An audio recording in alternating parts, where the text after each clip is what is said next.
Voilà.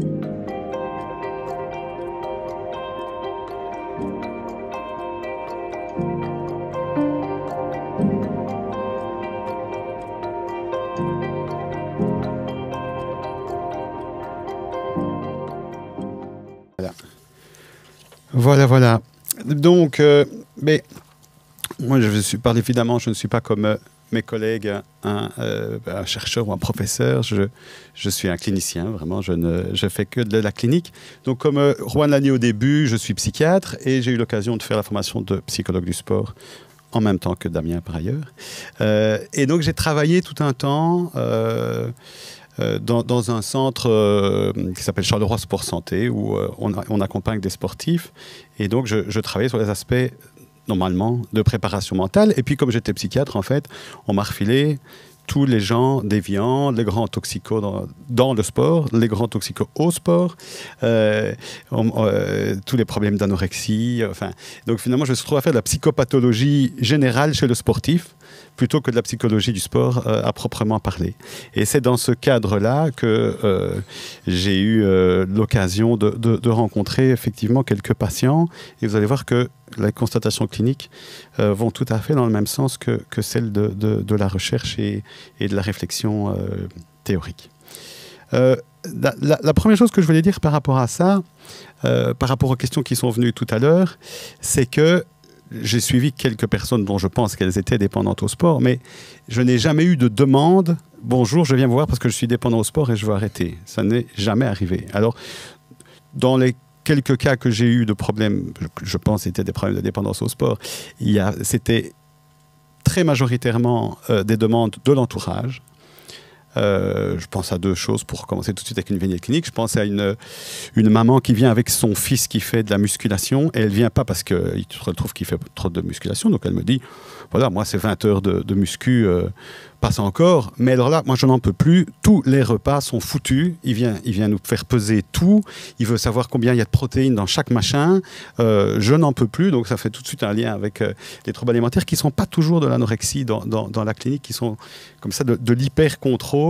Il y a aussi tous les phénomènes, tu l'as juste un peu abordé, mais de catégories de poids où ils peuvent passer, on décide qu'on passe de moins 62 à moins 58 et alors il faut faire des régimes drastiques parce que le poids de forme, descendre son poids de forme de 4 kilos, c'est gigantesque. Et alors il y a du cutting, là, des trucs où ils passent toute la nuit dans des sacs de couchage pour transpirer, pour perdre les 500 derniers grammes qu'il faut pour pouvoir passer sur la balance.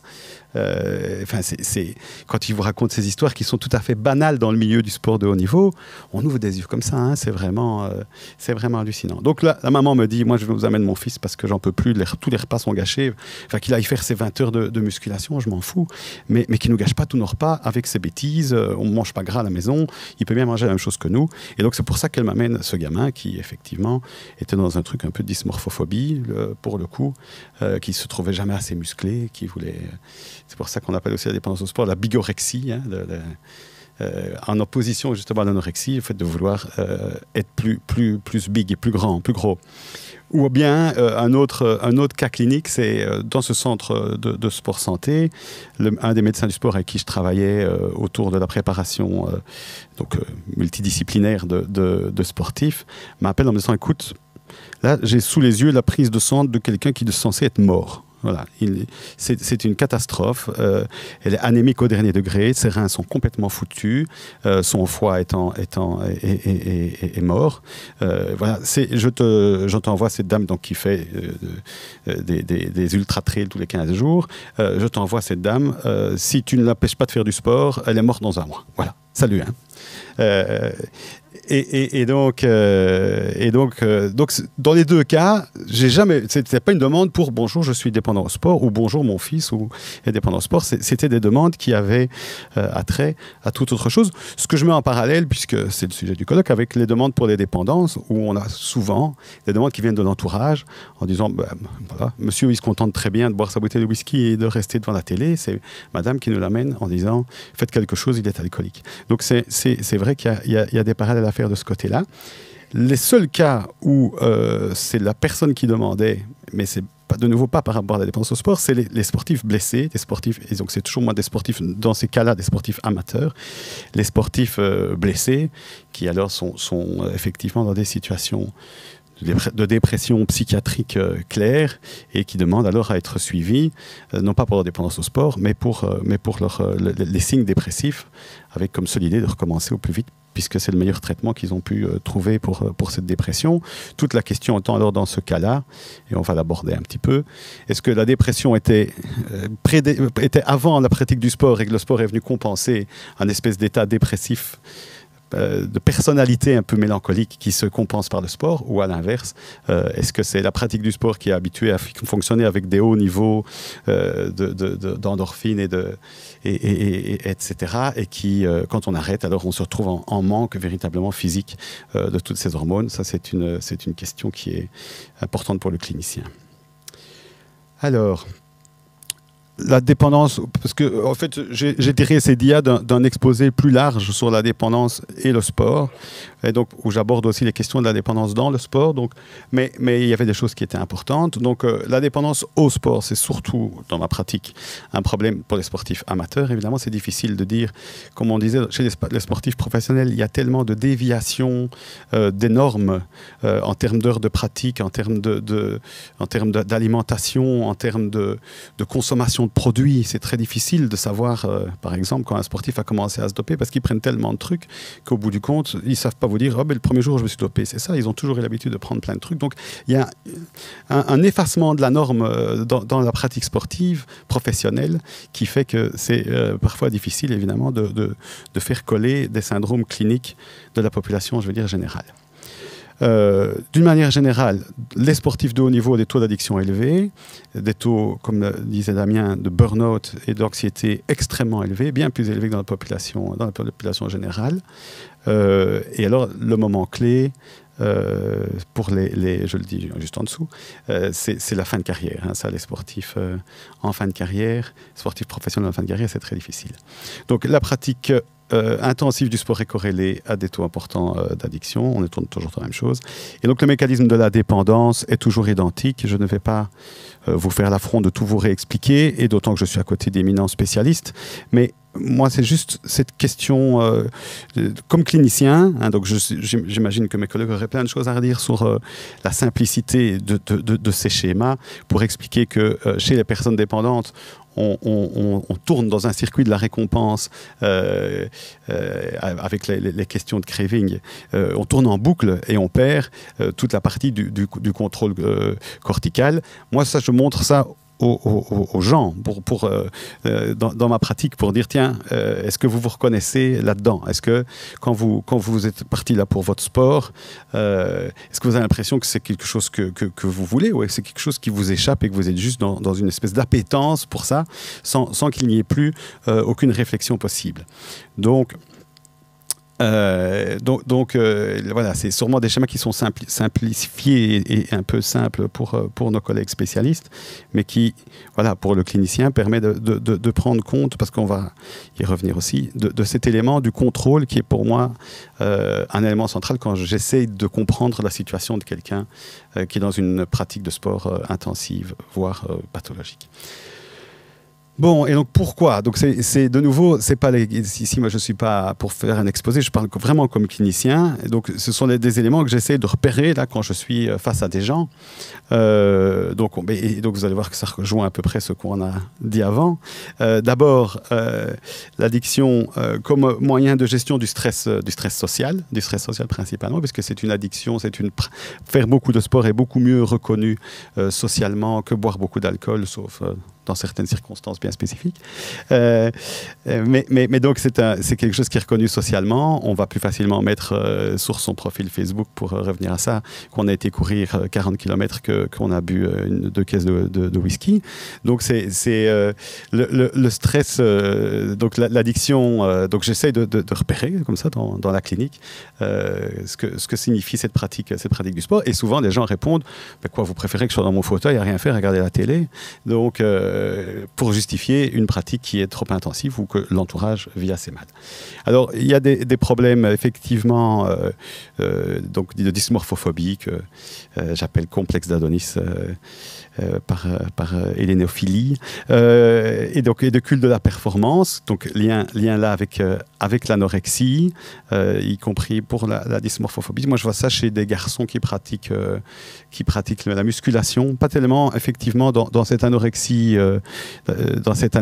athlétique où on n'est pas tellement là-dedans, mais plutôt chez les garçons qui pratiquent des sports de musculation, qui se trouvent effectivement jamais assez costauds. On a des gamins de 17 ans qui sont comme Arnold Schwarzenegger à sa plus belle époque et qui disent mais non, mais c'est mon copain, il a 3 cm de tour de biceps en plus, ils connaissent les tours de biceps de l'entièreté des gens de leur club et tant qu'ils ne sont pas au-dessus de tout le monde, ils se trouvent maigrichons.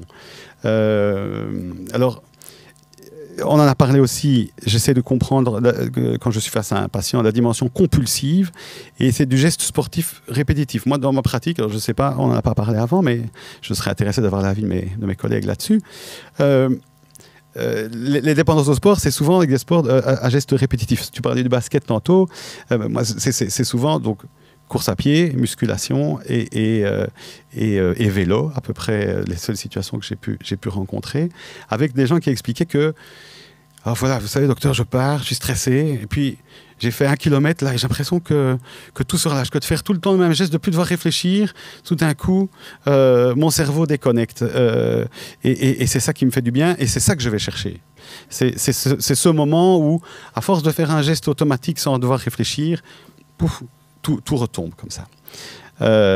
Donc, j'essaye aussi d'analyser le fait que ce soit un remède à une souffrance physique ou psychique préalable. Comme je le disais tout à l'heure, c'est toujours la même question. Où est l'œuf et où est la poule? Est-ce qu'on fait du sport parce qu'on n'était pas bien ou est-ce qu'on n'est pas bien parce qu'on ne peut plus faire du sport? Et puis, il faut voir un petit peu les liens qu'il peut y avoir avec les systèmes neurobiologiques, génétiques. Il y a des profils, je me suis un peu intéressé à ça, c'est assez amusant, de sensation seekers, de profils de personnalité qui seraient tout le temps à la recherche de performance parce qu'ils auraient des taux d'activation naturelle un peu bas et qui vont tout le temps aller faire des sports, du parachute ou des sports extrêmes. Pour essayer c'est parce que c'est le seul moyen de se sentir un peu en vie, comme ça. Alors, on en a parlé, c'est bien, comme ça je ne dois pas tout refaire. Des critères DSM de la dépendance et d'essayer de voir un petit peu, pour avoir une approche plus clinique, on a les critères généraux de la dépendance dans le DSM. On a des critères de dépendance à l'exercice, effectivement, ou une running addiction scale. Alors j'aime bien moi de mettre ça dans les trucs parce que là je vois toujours dans la salle les sportifs parce qu'ils font leur compte pour voir où est-ce que j'en suis. Donc je vois personne qui fait des... Non, ça va, ici ça a l'air d'aller. Mais alors l'intérêt de regarder un petit peu à toutes ces choses-là pour le clinicien, c'est qu'il y a des études qui ont... Il y a notamment... une étude qui a essayé de croiser un petit peu les critères de dépendance classiques et ces critères qu'on a essayé d'être plus spécifiques aux dépendances. Et donc, les points communs qu'on trouve, c'est... Et donc, ce que moi j'essaie d'explorer comme clinicien, un investissement beaucoup trop important par rapport aux autres activités. Et donc... Donc, par exemple, la patiente qui devait être morte avec sa prise de sang, donc c'était par ailleurs, ça s'enchaîne assez bien, c'était par ailleurs une ancienne anorexique qui est sortie de l'anorexie par la pratique du sport, parce que là aussi, c'était plus acceptable, entre guillemets, et donc, mais donc dans un extrême absolu. Alors, la pauvre, elle avait un compagnon très sportif, mais qui ne devait absolument pas s'entraîner, et qui s'entraînait 10 fois moins qu'elle, auquel elle s'empêchait de boire, manger du gras, elle avait des plans d'alimentation, elle ne buvait jamais un verre d'alcool, et son copain, il s'en foutait, il buvait des bières, il allait à des barbecues, et puis le lendemain, il la battait sur le truc, mais forcément, elle était en anémie gravissime avec les reins foutus. Elle n'avançait plus, quoi. Et donc, c'est pour ça qu'elle venait voir le médecin du sport. Elle dit, j'avance plus, je ne sais pas ce que j'ai, il faudrait que vous me retapiez. Mais donc, il me dit, il faut juste qu'elle s'arrête, en fait. Et donc, elle n'a jamais voulu arrêter. Et donc, elle me dit, vous allez être content, hein, je pars au ski la semaine prochaine, je ne vais pas savoir courir. Hein. Je dis, oui, je suis content, ça va, on va voir ce que ça vous fait de faire une petite pause comme ça. Et elle revient et elle me dit, vous n'allez pas être content, en fait, parce que j'ai skié 2 heures avec mes amis, hein, on était toute une bande de copains. J'ai été remettre mes skis, puis j'ai couru tout le reste de la semaine, je n'ai plus rien fait avec eux. J'ai pas été, vous n'avez même pas mangé une fondue, même pas mangé une fondue, rien du tout. Et donc, ça montre le super investissement qu'on a dans cette activité par rapport aux autres activités. Il y a vraiment un déséquilibre majeur. Donc, la question de la perte de contrôle, comme je disais, c'est quelque chose qu'on essaye d'évaluer dans l'approche clinique. Il y a, et on en parlait tout à l'heure, des conséquences négatives pour un individu au niveau social. Je ne sais plus qui avait posé la question. Donc, conséquences négatives pour un individu au niveau social, psychologique ou physique. Hein. Là, en l'occurrence, il y avait des conséquences négatives majeures pour cette dame. Pour l'autre jeune homme, c'était plutôt des conséquences sociales parce que la famille était au bord de l'implosion avec ce garçon. Et il peut y avoir des conséquences physiques. C'est ce que j'explique comme 4e critère, les signes de manque en cas d'arrêt. Il y a des véritables sevrages avec de l'anxiété, de l'irritabilité, sentiment de culpabilité, sentiment de dévalorisation et parfois refuge dans la nourriture. On tourne toujours autour de ça. Et donc, c'est des véritables sevrages avec des symptômes très clairs. Voilà, donc alors l'approche, ça dépend un petit peu comment on a dit. Hein. Donc de nouveau, les gens ils viennent pas pour arrêter de faire du sport. C'est ça aussi qui est compliqué. Quelqu'un qui vient pour dire je veux arrêter de boire, il veut arrêter de boire a priori, même si parfois c'est je voudrais diminuer ou reprendre le contrôle sur ma consommation, mais en pratique, on vise un zéro consommation dans un premier temps. C'est difficile de viser un zéro sport avec des gens comme ça. Et de toute façon, ça n'a pas de sens. Le sens de la chose, c'est de retrouver un certain contrôle sur sa pratique pour essayer d'éliminer les aspects plus négatifs. L'autre aspect, c'est de voir un peu les comorbidités, c'est de voir un petit peu si on n'est pas en train de passer effectivement à côté d'un profil extrêmement dépressif ou extrêmement anxieux qui aurait besoin alors qu'on traite ces aspects-là et pas du tout le côté dépendance au sport. Et donc il faut voir, comme je disais, un petit peu dans quelle forme de mécanisme on est, comment s'est installée cette addiction et les mécanismes biologiques qui pourraient être éventuellement en cause.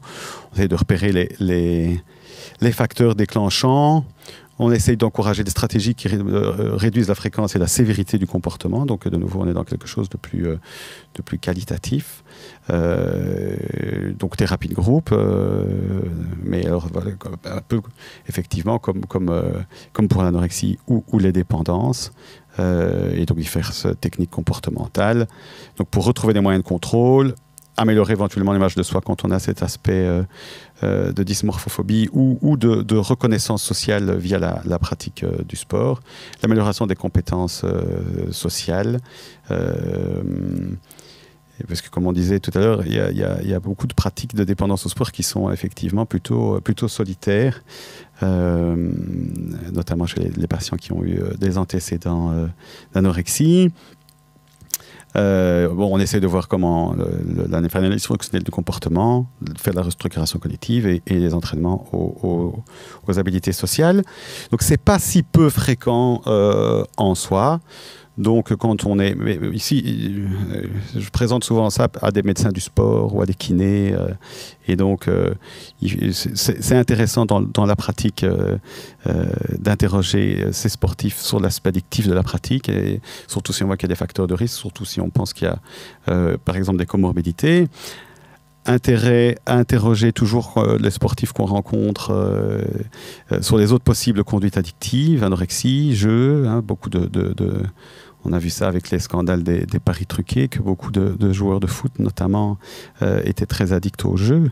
Il y a des conduites addictives un peu croisées comme ça. Les médicaments, comme je le disais, il y a les les non-ox parties, là, aux Jeux Olympiques, l'équipe australienne faisait tous les soirs, ils prenaient les steel nocts qui étaient censés les faire accepter le décalage horaire, et ils les prenaient tous pour faire des fêtes. Les non-ox parties de l'équipe australienne sont assez connues. Et donc, il faut faire attention de ne pas laisser les choses s'enraciner de trop, sinon ça devient plus compliqué. Et puis, il faut bien comprendre un peu tous les mécanismes qui sont en jeu. Donc voilà, c'est un peu superficiel, mais c'est plutôt les idées de quelqu'un qui est un clinicien. Comme vous voyez, finalement, ça se croise et ça se complète assez bien avec ce que disent les chercheurs et ce que disent plus les littératures sur le sujet. Mais vraiment, l'idée globale, c'est finalement, je suis assez d'accord avec Damien, la dépendance au sport en soi, ça n'existe pas. En tout cas, ce n'est pas un sujet de consultation.